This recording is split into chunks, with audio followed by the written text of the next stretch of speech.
नमस्कार, आप देख रहे हैं मंसल न्यूज। मैं हूं आपके साथ शुभांगी सिंह। बुलेटिन की शुरुआत करते हैं रायपुर की इस खबर के साथ, जहां सीएम भूपेश बघेल कोरिया और बलरामपुर दौरे पर हैं। आपको बता दें, वे कई विकास कार्यों का लोकार्पण करेंगे। सीएम कोरिया के घुघरा में गौठान का अवलोकन करेंगे, मल्टी यूटिलिटी सेंटर का भी लोकार्पण करेंगे। साथ ही बसवाही में पंचायत भवन सउचित मूल्य की दुकान का भी लोकार्पण करेंगे।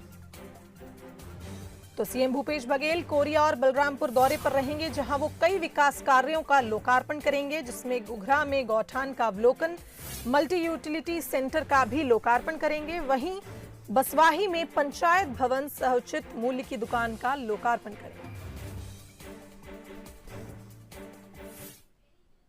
छत्तीसगढ़ के बिरगांव में जोगी कांग्रेस ने शक्ति प्रदर्शन किया। वादा निभाओ रैली के जरिए जोगी कांग्रेस कार्यकर्ताओं ने नगर निगम का घेराव किया। रैली में रेणु जोगी, अमित जोगी भी शामिल हुए। इस दौरान पूर्व नेता प्रतिपक्ष भीकम देवांगन कांग्रेस छोड़ जोगी कांग्रेस में शामिल हो गए।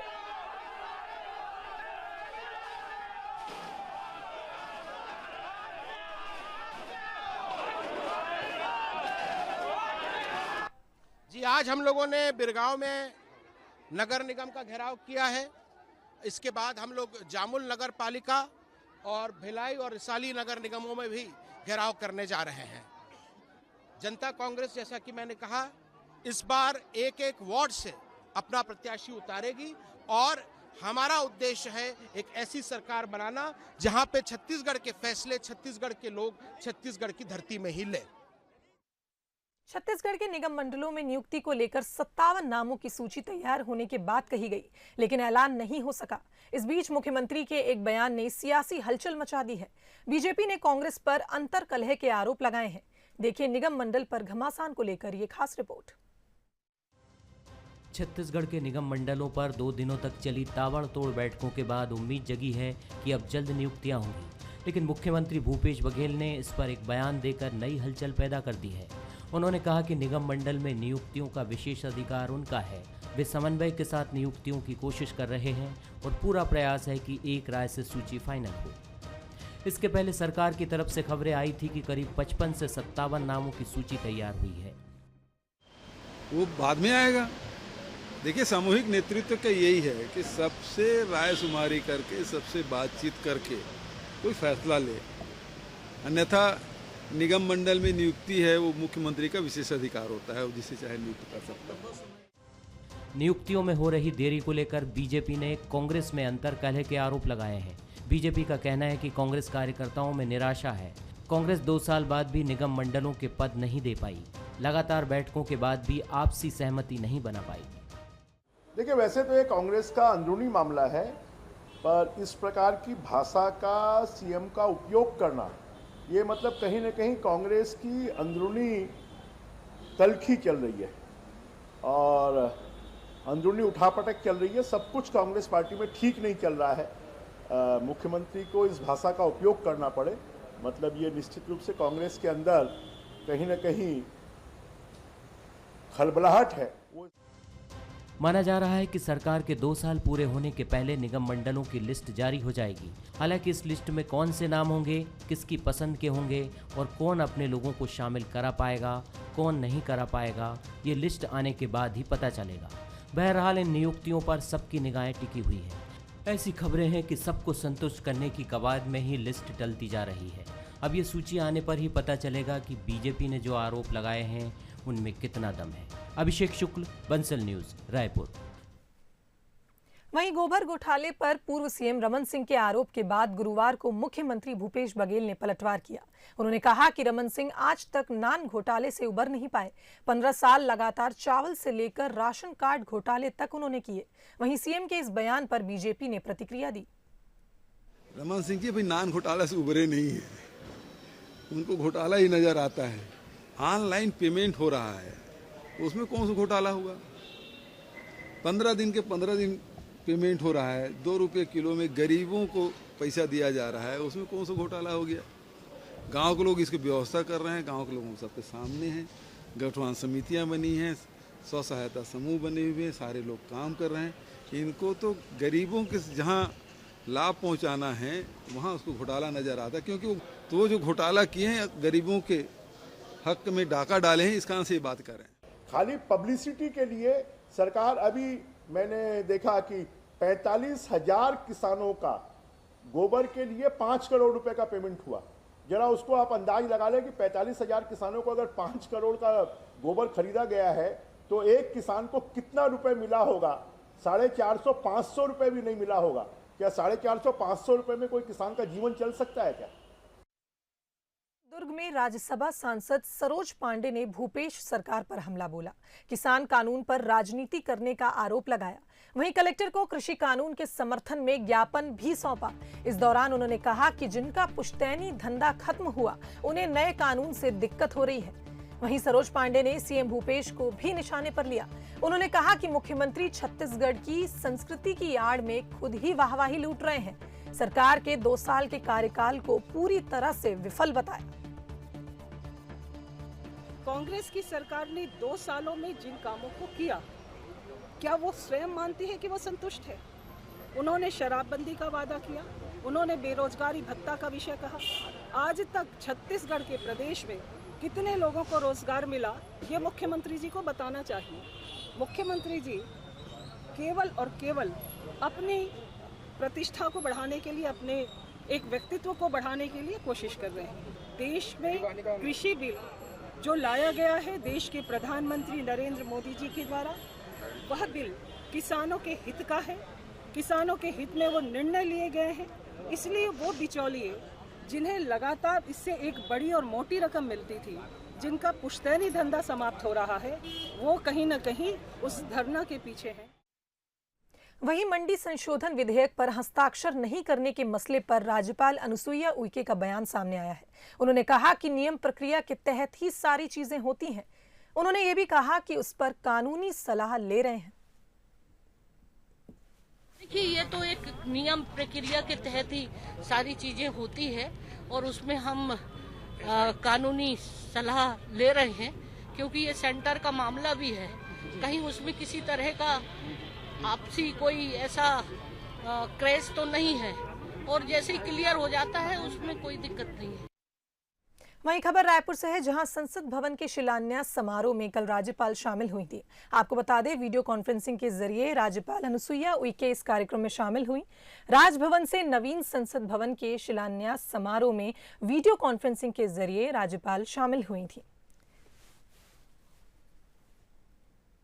वहीं खबर रायपुर से ही है, जहां मुख्यमंत्री भूपेश बघेल का बयान सामने आया है। नए संसद भवन के भूमि पूजन पर मुख्यमंत्री ने कहा कि जिस संसद में किसानों के खिलाफ काला कानून बना, मोदी सरकार उसी का भूमि पूजन कर रही है। किसानों की चिंता नहीं है मोदी सरकार को।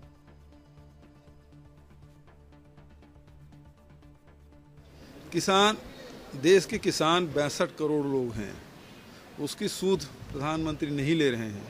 और ऐसे में उस संसद में जिसमें किसानों के खिलाफ बिल पारित किए हैं, काला कानून पारित किए हैं, नया सांसद बनाने जा रहे हैं, उसमें भी सुप्रीम कोर्ट का भी रोक लगी हुई है।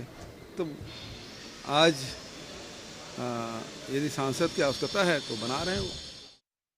वहीं बालोद में आदिवासी गीत पर मंत्री अमरजीत भगत थिरकते दिखे। उनके साथ छत्तीसगढ़ कांग्रेस के अध्यक्ष मोहन मरकाम भी झूमते दिखे। वहीं संसदीय सचिव कुंवर सिंह निषाद और विधायक संगीता सिन्हा भी साथ देते दिखे। दरअसल राजाराव पठार में आयोजित वीर मेला के दूरे सभी पहुंचे थे। मंत्री अनिला भेड़िया, विधायक रंजना साहू भी यहां मौजूद रहे। सभी ने आदिवासियों की देवस्थल में पूजा अर्चना कर वीर नारायण सिंह को याद किया, उन्हें श्रद्धांजलि दी, फिर आदिवासी गीतों पर थिरकते नजर आए। 10 दिसंबर को वीर मेले का समापन हुआ।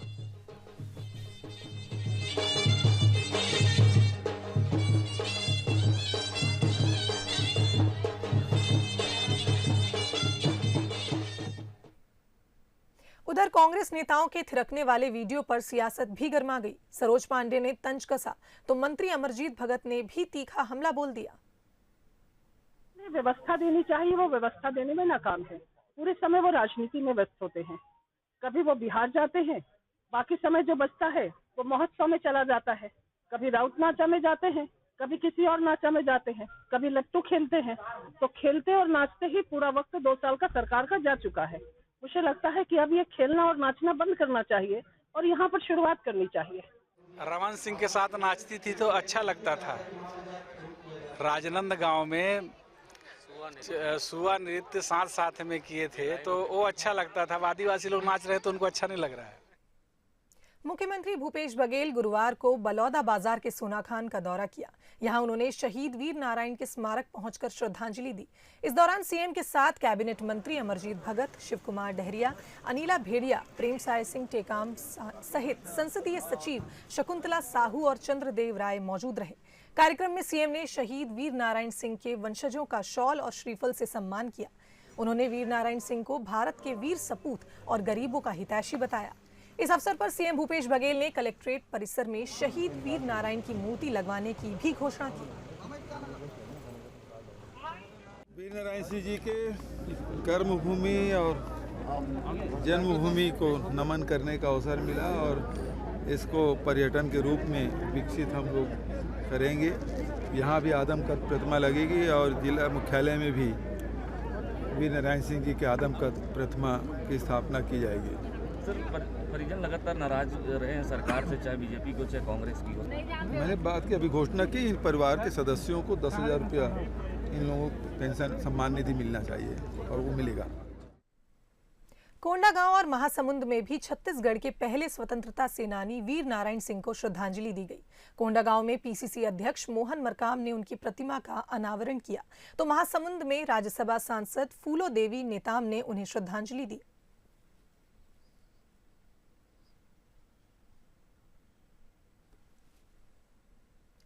वहीं खबर बीजापुर से मिल रही है, जहां नक्सलियों पर सुरक्षा बल ने शिकंजा कसा है। आपको बता दें, 10,000 रुपए का इनामी नक्सली बोजू गिरफ्तार हो गया है।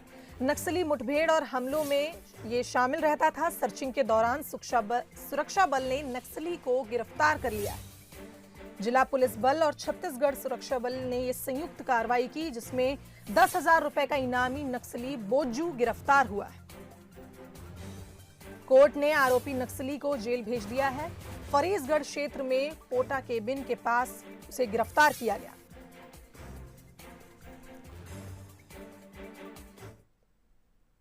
वहीं खबर जांजगीर चांपा से है, जहां कार ने बाइक सवार को टक्कर मार दी। इस हादसे में बाइक सवार सहित 3 लोगों की मौत हो गई। बिर्रा थाना क्षेत्र के सिलादेही के पास यह हादसा हुआ, जब एक कार ने बाइक सवार 3 लोगों को टक्कर मार दी। हादसे में तीनों की मौके पर ही मौत हो गई।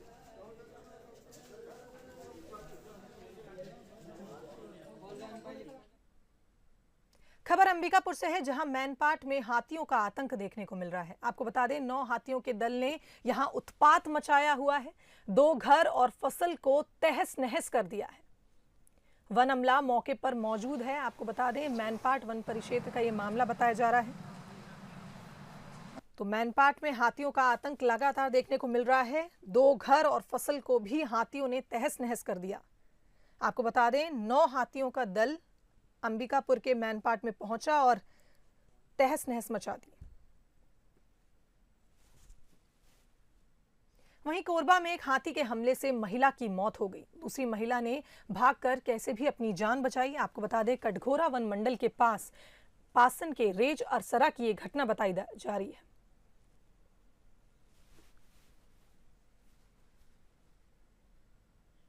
कांकेर के 4 ब्लॉक के नक्सल पीड़ितों ने जिला मुख्यालय में प्रदर्शन किया। उन्होंने पुनर्वास योजना का लाभ नहीं मिलने का आरोप लगाया। करीब 300 परिवार को इसका फायदा नहीं मिल पा रहा है। इनको ये भी आरोप है कि नक्सली हिंसा से पीड़ित गांव छोड़कर कई सालों से दूसरी जगह रहने को मजबूर हैं। ना ही मकान मिला और ना ही रोजगार। इन्होंने अब छत्तीसगढ़ हाईकोर्ट जाने का भी मन बना लिया है।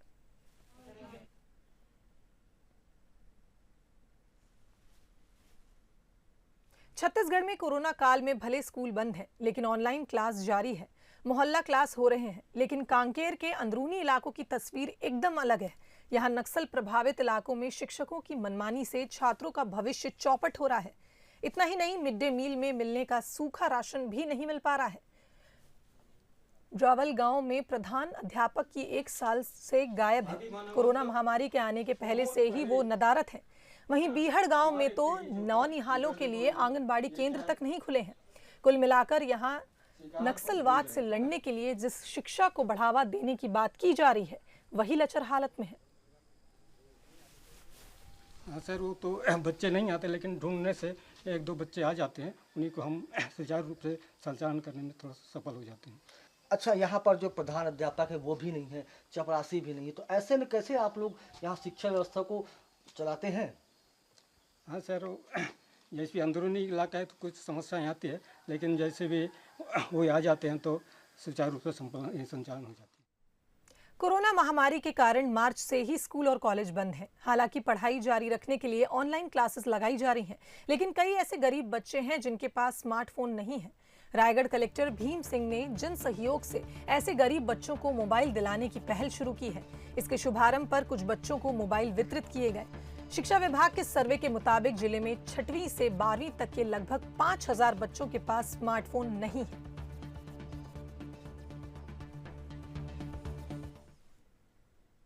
लॉकडाउन के दौरान हमने कई अजीबोगरीब कहानियां पढ़ी, लेकिन बस्तर की ये स्टोरी कुछ अलग ही है। बस्तर पुलिस की महिला सेल में 138 ऐसे मामले सामने आए हैं जिनमें पति या पत्नी घर पर अपनी प्रेमिका से चैटिंग करते पकड़े गए। ये सारे मामले लॉकडाउन के दौरान के हैं। इनमें से 50 मामले तो ऐसे हैं जिनमें परिवार टूट की कगार पर पहुंच गए हैं। वैसे पुलिस इनमें समझौता कराने की कोशिश कर रही है। कुछ मामले धर्म परिवर्तन के भी हैं, जिनमें पत्नी ने अपना धर्म बदल लिया और अब पति जिस धर्म को मानता है उस धर्म के रीति रिवाजों का पत्नी पालन नहीं कर रही है।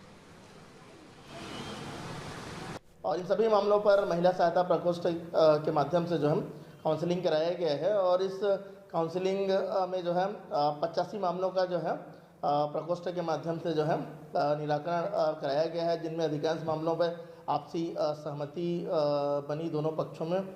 और इसके अतिरिक्त अभी 12 मामले जो है वर्तमान में जो है यहाँ पर पेंडिंग है, जिन पर काउंसलिंग लगातार जारी है। वहीं बात करें कोरोना की तो प्रदेश में 1518 नए कोरोना केस सामने आए हैं। आपको बता दें पिछले 24 घंटे में कोरोना के चलते 16 मरीजों ने दम तोड़ा है। राजधानी में 4 मरीजों ने कोरोना के चलते अपनी जान गंवाई है। वहीं रायपुर में पिछले 24 घंटे में कोरोना के 219 नए मरीज मिले हैं। मरीजों में संक्रमण की वृद्धि दर में भी अधिक सुधार हुआ है। आपको बता दें प्रदेश के 6 जिलों में 78,000 से ज्यादा मरीज घर में इलाज के दौरान ही ठीक हो गए हैं। राजधानी से जिले में होम आइसोलेशन से करीब 21,000 मरीज स्वस्थ हुए हैं। वहीं रायपुर, दुर्ग, राजनांदगांव, बिलासपुर जिले से रोज 150 मरीज सामने आ रहे हैं।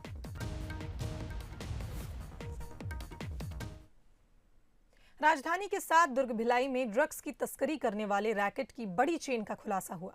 पुलिस ने राजेंद्र नगर में छापा मारकर तस्कर हर्षवर्धन शर्मा और उसकी सहयोगी युवती प्रीत कौर निरंकरी को पकड़ा है। प्रीत मुंबई के ड्रग्स तस्करों से सौदा करती थी। रायपुर सप्लाई होने के बाद हर्षवर्धन और प्रीत राजधानी सहित राज्य के दूसरे बड़े शहरों में एजेंटों को बेचते थे। पुलिस की घेरेबंदी में फंसने के दौरान भी उनकी कार से ड्रग्स मिला है। पुलिस को प्रीत और हर्ष के बारे में क्लू ड्रग्स पैडलर रायडेन के फोन से मिला था। रायडेन मुंबई का ड्रग पैडलर है। पुलिस ने रायडेन को करीब 2 महीने पहले पकड़ा था। उसी के बाद से ही प्रीत और हर्ष पुलिस के निगाह में थे। पुलिस को इनपुट मिला था कि प्रीत कौर और हर्षवर्धन कार में ड्रग्स लेकर सप्लाई करने जा रहे हैं। खबर के बाद उन्हें पकड़ा गया। मामले में अब तक नाइजीरियन समेत 18 लोगों की गिरफ्तारी हो चुकी है। सभी के जब्त मोबाइल की जांच चल रही है।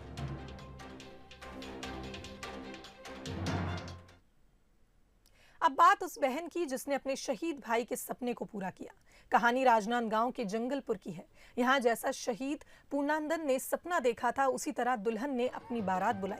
दरअसल शहीद का सपना था कि वो अपनी बारात पुरानी रीति रिवाज के साथ बैलगाड़ी पर ही ले जाए, लेकिन शादी के 1 महीने पहले नक्सली हमले में वो शहीद हो गया। अब शहीद का सपना उसकी बहन ने पूरा किया। बहन अर्जुनी ने अपने भाई के सपने को अपना सपना बनाया। दूल्हे से अपनी बारात बैलगाड़ी से लाने की ख्वाहिश जताई और दूल्हे ने भी उसकी बात मानी। 11 बैलगाड़ियों से दुल्हन अर्जुनी के घर बारात आई, जबकि दूल्हा अमेरिका में काम करता है।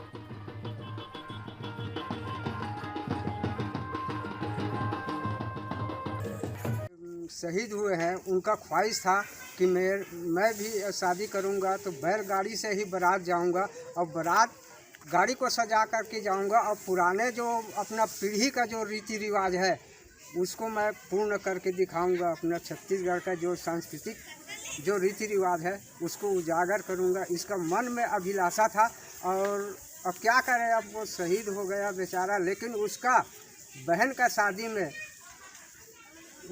जो बारात आया था वो मतलब बढ़िया